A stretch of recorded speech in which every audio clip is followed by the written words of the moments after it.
Hello and welcome back to the Valerie Davis Library. Today I'm going to review the book I just finished last night, and it's Tinkerbell. Yeah, I don't know if it was the current environment, the world today, or personal obligations, but I had trouble finishing this book.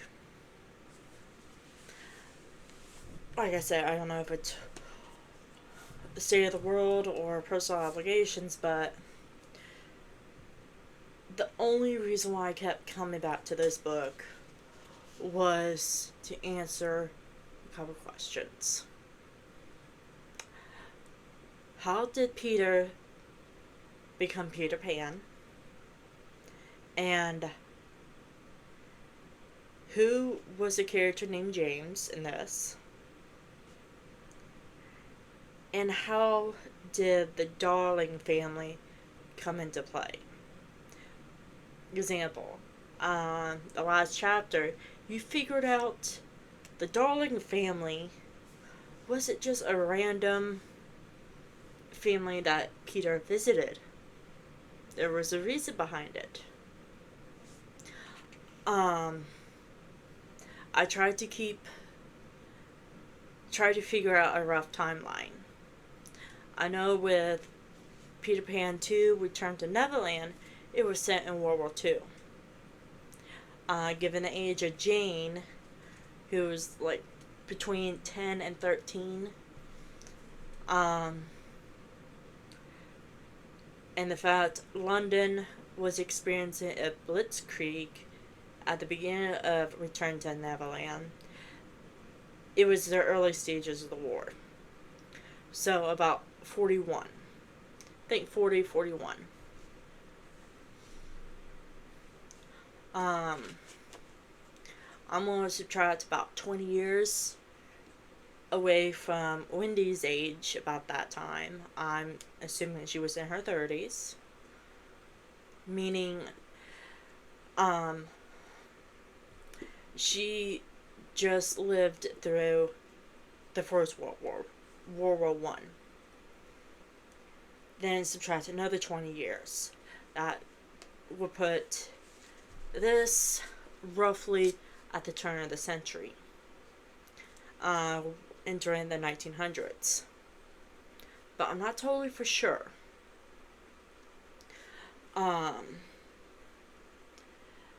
When Peter was introduced in part 2 of the book, officially, it was either scarlet fever or tuberculosis was spreading around.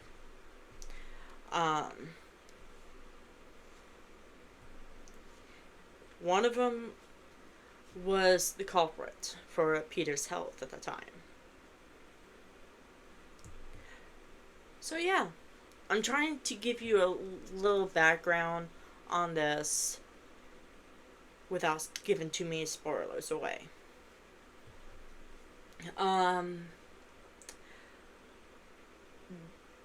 Yeah, this was a lot of origin stories. Origin of the crocodile. I was not expecting that one. Captain Hook, of course.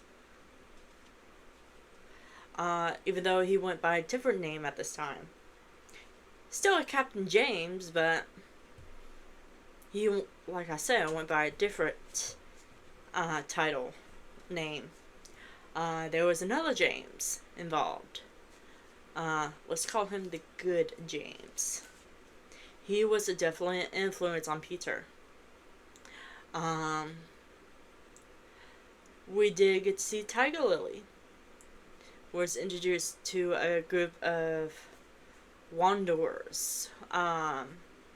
This definitely connected Tinkerbell's adventures in Pixie Hollow to Peter Pan.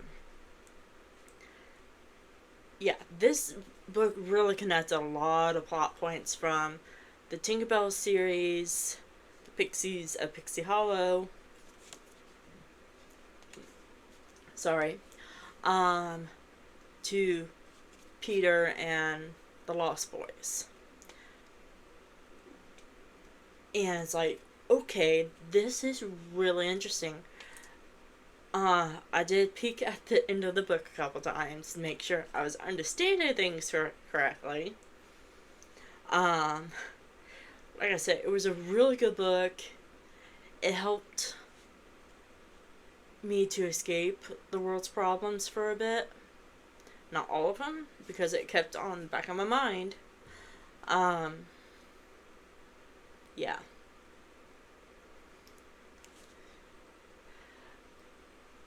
Like I said, the crocodile plot twist I was not expecting. I'll let you figure that one out if you read this book. Yeah, Tinkerbell has certain fascination with humans. Let's just put it that way.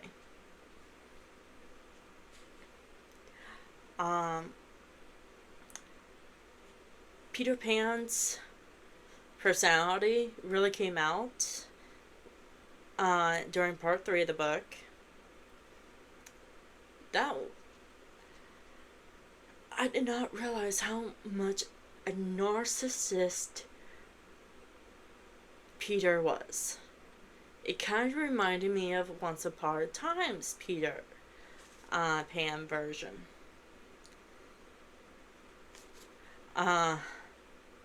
I might have to go back and rewatch Peter Pan.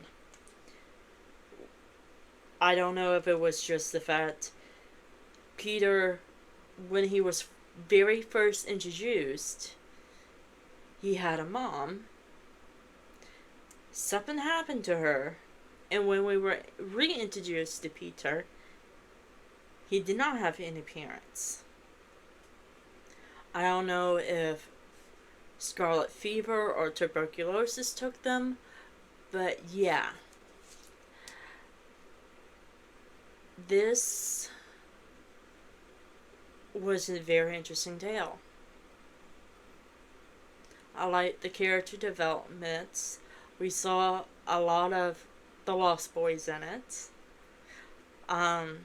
Some of them were, I could tell, were going to be extremely adorable as their movie counterparts. Some of them, like Peter, were not.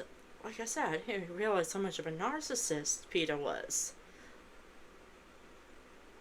I don't know if it was a development after losing his parents where he just did not want to feel alone or like to have all the attention to himself. Yeah. Tink. Yeah, at one point I did feel really sorry for her because she returned to Neverland and got bugged. It just felt like everything was coming at her at once.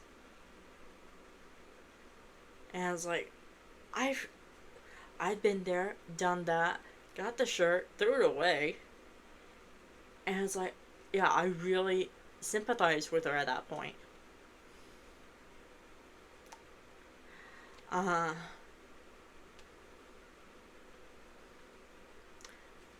As a parent, yeah, I would allow my child to read this.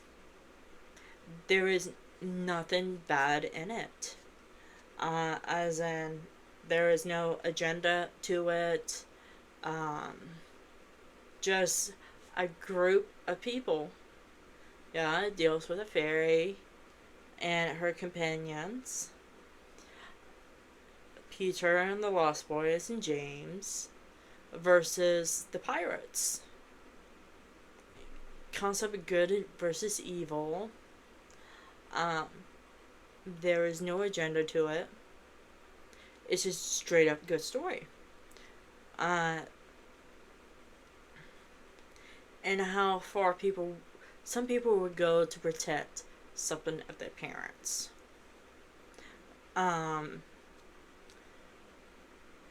There is a character who was highly influenced by his mom. And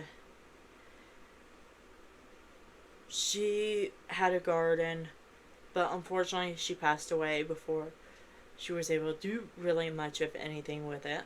So the son took over and started tending to it, and this fallout from that. As in, there were certain parties that took advantage of it.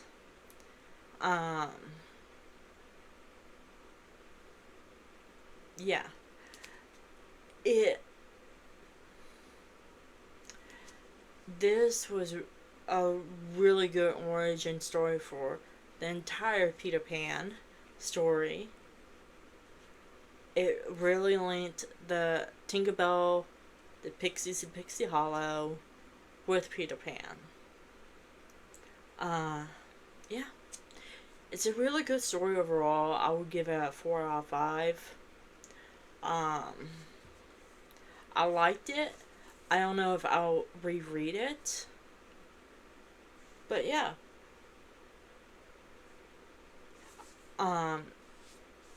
I did listen to part of it, then picked up the book. It's like, okay. Personal obligations, all that. But yeah. I'll leave the link down below in the description. And I hope you have a wonderful day. Please don't forget to subscribe and comment. I would love to hear your comment over Tinkerbell. Yeah. Have a good day.